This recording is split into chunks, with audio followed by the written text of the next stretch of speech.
میرے عزیز دوستوں اور بزرگوں، اپنے ایمان کو مضبوط کرو، ڈرنے اور گھبرانے کی ضرورت نہیں ہے۔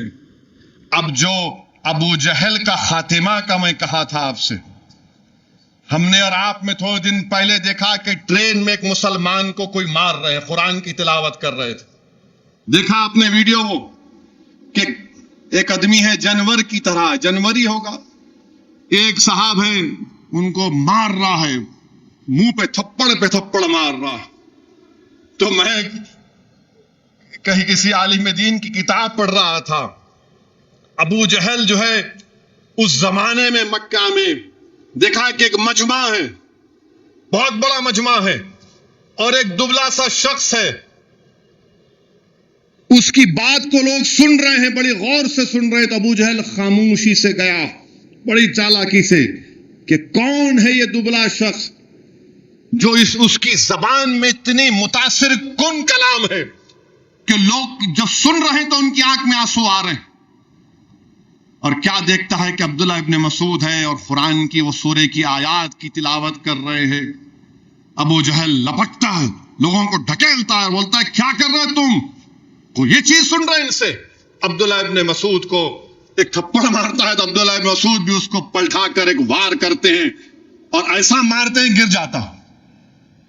اور جب آخری وقت یہ ماز اور ماؤس تو اس کو زخمی کر دیے، حضرت عبداللہ بن مسعود اس کے سینے پر بیٹھ کے بولتے بتا دیکھا تو نے کہ اللہ نے ہم کو غالب کر دیا۔ تو یہ لوگ جو ہم کو تھپڑ مار رہے ہیں نا، یاد رکھو اللہ اپنی قدرت سے تم کو شکست دے گا اور ہم غالب ہوں گے انشاءاللہ ہوتا۔ تمہارے ان ماروں سے ہم ڈرنے والے نہیں ہیں، اللہ کا کلام ہم بولتے رہیں گے، پڑھتے رہیں گے، عمل کرتے رہیں گے۔ تم مارو گے، جان لو گے، کیا کرو گے کر لو۔ ارے جب امام احمد بن حنبل پر کوڑے برسائے گئے، جب ان کی موت ہو گئی تو ان پر اللہ نے اس طرح کا انعام ان کو نوازا۔ تم قرآن پڑھنے پر مارتے ہو، ہاں تم یقیناً جانوری ہو، تم انسان کہلانے کے لائق نہیں ہو۔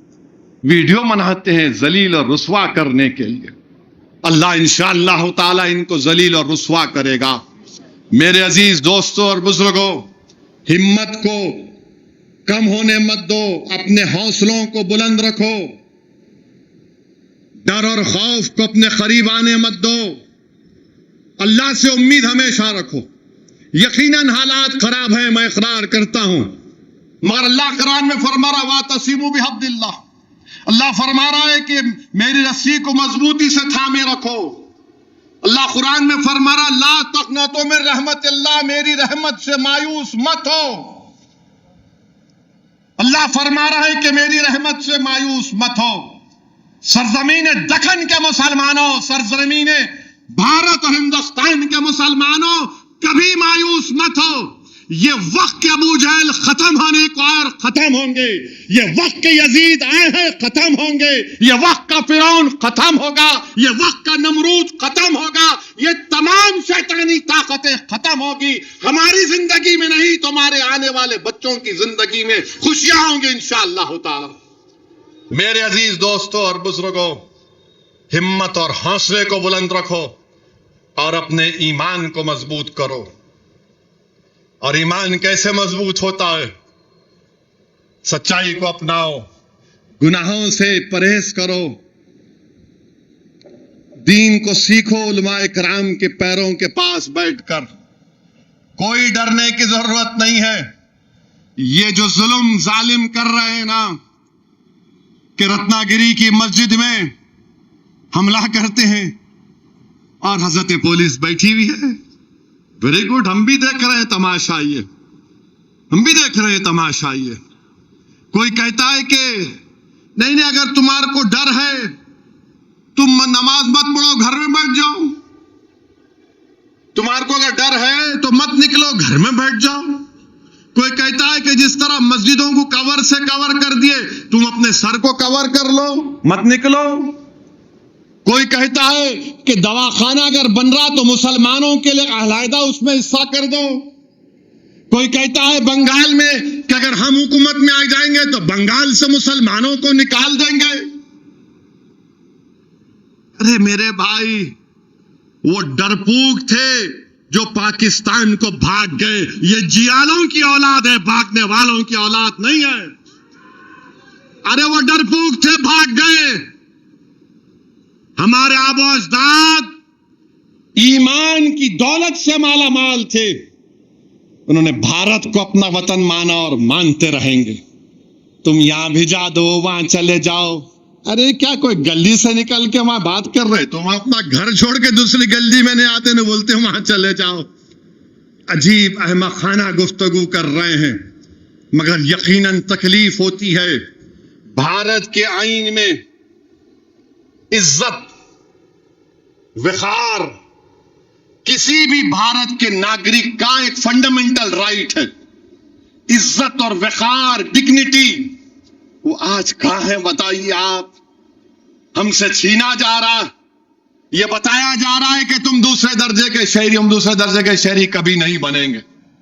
تم لاکھ بول لو, ہم تمہارا جمہوری طریقے سے مقابلہ کریں گے, مقابلہ کرتے رہیں گے, اور انشاءاللہ تعالی تم ہارو گے. گھر میں بیٹھ جاؤ. نماز, ایک چیف منسٹر بول رہے نہیں جمعے کی نماز گھر میں بھی پڑھ سکتے. آپ کب سے فضیلت الشیخ بن گئے؟ آپ کب سے علامہ بن گئے؟ یہ سمجھ میں نہیں آیا. اب دین میں ان سے سیکھوں. نہیں, جمعے کی نماز گھر میں پڑھ لے سکتے. اچھا, اور کیا کیا کر سکتے گھر میں بولو پیارے؟ گھر میں پڑھ لو. ارے مسجد ہے, فریڈم آف ریلیجن ہے, مسجد ہے, صبح قیامت تک مسجد رہے گی. جب سور پھونکا جائے گا تو سور پھونکنے کے وقت اللہ ان مسجدوں کو اٹھا کر, اس مسجد چوک کو, مکہ مسجد کو اٹھا کر, دنیا کی مساجد کو اٹھا کر جنت میں رکھ دے گا. جب تک سور نہیں پھونکا جائے گا پیارے, ہم مسجد کو جائیں گے اور مسجد کو آباد کرتے رہیں گے, کیونکہ ہمارا فریڈم آف ریلیجن ہے. آرٹیکل 25 مجھے اس بات کی اجازت دیتا ہے. میں اپنا دین تم سے نہیں سیکھوں گا. میں ان لوگوں سے دین نہیں سیکھوں گا جو مجھے, میری شناخت کو ختم کرنا چاہتے. میں دین سیکھوں گا تو میرے معزز علماء کرام سے, مشائخین سے. میرے عزیز دوستوں اور بزرگوں, ہمتوں کو بلند رکھو. ڈرنے اور گھبرانے کی ضرورت نہیں ہے. اچھا, ایک پکچر آئی, میں آر ایس ایس سے اور خاص طور سے وزیر اعظم سے اور آر ایس ایس کے لوگوں سے پوچھنا چاہ رہا ہوں, چھترپتی سمبھاجی کو بدترین الفاظ کس نے استعمال کیے تھے؟ ساورکر نے. چھترپتی سمبھاجی کے خلاف بدترین الفاظ استعمال کیے گولوالکر اپنی بنچ آف تھاٹس میں. اگر میں بولوں گا تو یہ ٹی وی چینل والے روزہ کھولنے سے پہلے میرے کو بتائیں گے, ارے کیا بول دیا آپ. انہوں کیا بولے معلوم ان کو تو, کیا وزیر اعظم متفق ہیں؟ کیونکہ وزیر اعظم بولے اچھا پکچر ہے. جو انہوں نے گولوالکر کو اپنا گرو کہا, تو گولوالکر نے چھترپتی سمبھاجی کے خلاف جو بات کہی تھی, کیا اس کو قابل قبول ہے؟ جو ساورکر نے جو بات کہی تم اس کو قابل قبول مانتے ہو؟ اگر نہیں مانتے تو پھر ان کو کیا کرو گے؟ تم یہ سمجھ رہے کہ ہم نہیں جانتے کیا کہہ رہے. اور پھر میرے عزیز دوستوں اور بزرگوں, اب تو خبر کو توڑ دیں گے, خبروں کو توڑ دیں گے. میں بول رہا تھا آپ کو, وقف کا قانون بنے گا, قبرستان توڑیں گے, مسجدوں کو چھینیں گے, درگاہوں کو چھینیں گے, ایواکیو پراپرٹیز جو وقف ہیں وہ چھین لیں گے. ہمارے مخالفین جذباتی تقریر کر رہے. ارے بھائی, جذباتی تقریر کرنا نہیں, سچائی کو بیان کرنا. اب خبروں کو بھی توڑنے کی بات کر رہے ہیں. میرے عزیز دوستوں اور بزرگوں, یہ وقف کا قانون مودی اس لیے لائے ہیں, یا قانون بنانا چاہتی ہیں اس بل کے ذریعے کہ مسلمانوں سے مسجدوں کو چھین لیا جائے, مسلمانوں کی درگاہوں کو چھین لیا جائے, خانخواہوں کو چھین لیا جائے, قبرستانوں کو چھین کر قبروں کو مسمار کر دیا جائے. یہ ان کا مقصد ہے.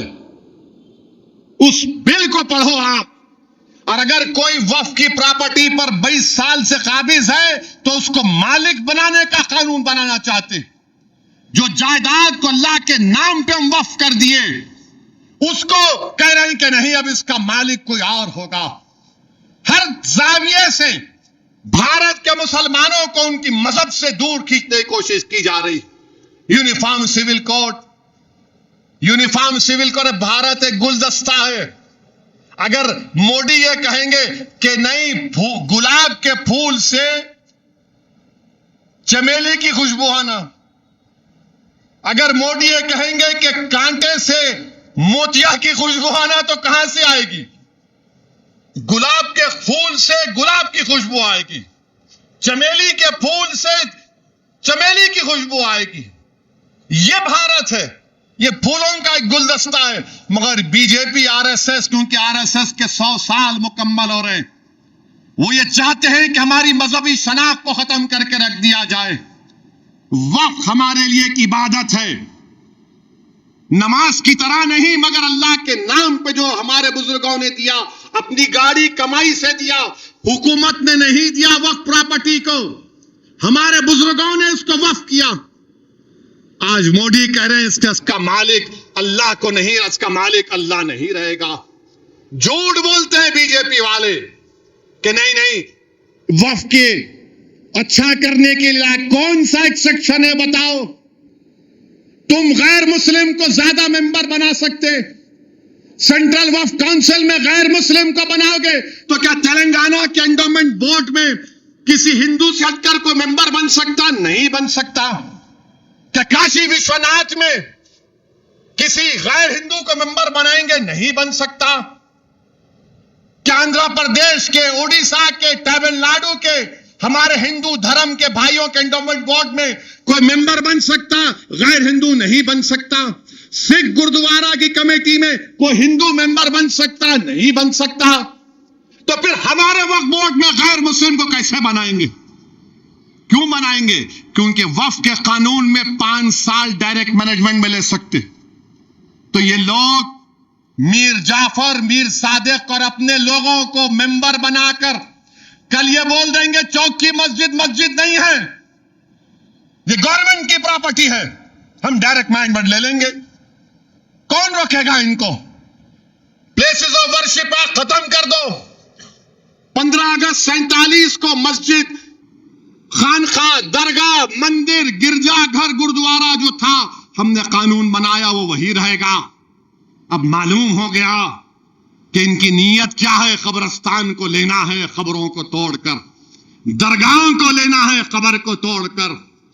یاد رکھو بولنے والوں، برہان الدین غریب رحمت اللہ علیہ کا آستانہ، زرزری بخش رحمت اللہ علیہ کا آستانہ بادشاہوں سے آباد نہیں، وہ اللہ کے کرم سے آباد تھا، ہے اور رہے گا انشاءاللہ تعالی. میرے عزیز دوستوں اور بزرگوں، یہ چیز کو سمجھیے، آپ متحد رہیے. ارے تہوار منانا، ہمارے ہندو بھائی ہولی بھی مناتے، بلکہ حسرت موہانی تو ہولی مناتے تھے، ان کا چوائس ہے. دیکھیے مرضی جو ہے نا، چوائس، یہ بھارت کے آئین میں فنڈامنٹل رائٹ. ہمارے ہندو بھائی خوشی سے مناتے ہیں، ہم بھی خوش ہوتے ہیں، ان کا تہوار ہے، منائیے. مگر تہوار کو نفرت کا طریقہ بنانا، تہوار کو کسی پر غلبہ دکھانا، وہ کون سی اچھائی ہے اسے بتائیے. ہم وہ دبئی میں جو کرکٹ میچ ہوا، چیمپئنز ٹرافی ہم جیت گئے، نیوزی لینڈ کو ہرا دیے، مسجد کے سامنے آ کے پتھر پھینک رہے. ارے دیوانے، وہ مسجد بنگلہ دیش میں ہے، بھارت میں ہے. کرکٹ میچ جیتے تیرے کو مسجد سے کیا ہو گیا بھائی؟ فیلڈ پہ میچ ہوا نا، ہماری ٹیم جیت گئی مسجد کے سامنے جا کے. اور آپ کو معلوم، یہ جو مسجد کے سامنے آ کے باجا بجاتے، پڑھو نوجوانوں، آر ایس ایس کی کتابیں پڑھو. 1930 میں شاید آر ایس ایس والے ایک جلوس نکالے تھے، اور جلوس میں مقصد یہ تھا کہ مسجد کے سامنے جا کے باجا بجائیں گے. تو اس وقت جو جلوس نکالے ڈر رہے تھے، تو شاید ان کے ہیگڈیور تھے یا گولوالکر تھے، بولے نہیں چلو میں ہی بجاتا ہوں باجا. یہ جب سے چل رہا ہے، یہ پہلے نہیں تھا. ان کی کتابیں ہم پڑھتے ہیں، نہ معلوم ہے اس لیے گاڑی پہ گولیاں چلاتے، اسی لیے ہمارے کو ہر وقت گالی دیتے ہیں لوگ. اور پھر یہ گالی دیتا تو ان کے مرمرے جو ہے وہ بھی ہم کو گالی دیتے. میرے عزیز دوستوں اور بزرگوں، ہمت کو بلند رکھو. ہم کسی مذہب کے خلاف تھے نہ کبھی رہیں گے. اچھا، حیرت کی بات یہ ہے، ایک 5 منٹ میں ختم کر رہا ہوں. حیرت کی بات تو یہ ہے کہ وزیر اعظم صوفی فیسٹیول میں چلے گئے، امیر خسرو رحمت اللہ علیہ کی فیسٹیول میں چلے گئے، وہاں پہ جا کے گیان دے دیے. مگر وزیر اعظم کو اگر کوئی بتا دیتا، میرے سے پوچھ لیتے وزیر اعظم، تو نہیں جاتے. کیونکہ صوفیزم کیا ہے؟ صوفیزم اسلام کے اندر ہے، اسلام کے باہر نہیں ہے. نمبر 1. صوفیزم کیا ہے؟ شریعت راستہ ہے، طریقت منزل ہے. شریعت کو چھوڑ کے کوئی فنا فی اللہ نہیں ہو سکتا. شریعت کو چھوڑ کے کوئی فنا فی الپیر نہیں ہو سکتا. کوئی شریعت کو چھوڑ کے مراقبہ کے درجات پہ بلندی حاصل نہیں کر سکتا. جو شریعت پر چلے گا وہی اس چیز پہ آئے گا. اب موڈی جی جا کر صوفیزم یہ، صوفیزم وہ. موڈی جی یہ امیر خسرو کے پیر و مرشد نظام الدین اولیاء محبوب الہی، اور محبوب الہی کیا بولتے تھے؟ آپ بادشاہ سے لوگ جا کے ملو. محبوب الہی بولتے میں نہیں جاتا بادشاہ کے پاس، میں نہیں جاتا بادشاہ کے پاس. تو لوگوں نے کہا محبوب الہی بادشاہ یہاں پہ آ جائے گا، تو بولے دوسرے دروازے سے نکل جاؤں گا. پھر ایک بہت بڑا بادشاہ تھا، محبوب الہی کو کہا کہ محبوب الہی اگر آپ نہیں گئے تو آپ کے تعلق سے وہ بکواس بک رہا ہے. تو محبوب الہی نے کہا ہنوز دلی دور است. وہ جب تک دلی پہنچے بادشاہ آؤٹ ہو گئے تھے، آف ہو گئے. اب موڈی جی گیان دے رہے. موڈی جی صوفیزم کو سمجھ لو آپ، یہ دین اسلام جو ہے آپ سمجھ. جنید بغدادی نے کیا کہا؟ صوفی کون ہے؟ صوفی یہ ہے جو دنیا کے لیے مر گیا اور اللہ کے لیے زندہ ہے. جنید بغدادی نے کہا صوفی وہ ہے جو دنیا کے لیے مر گیا اور اللہ کے لیے زندہ ہے. اب انہوں آ کے ہم کو گیان دے رہے. فضیلت الشیخ ہے. اب دین انہوں سکھا رہے، ان کے انہوں سکھا رہے. وہاں بیٹھ کے وہاں جمعہ گھر میں پڑھ لو، انہوں بول رہے صوفیزم یہ ہے.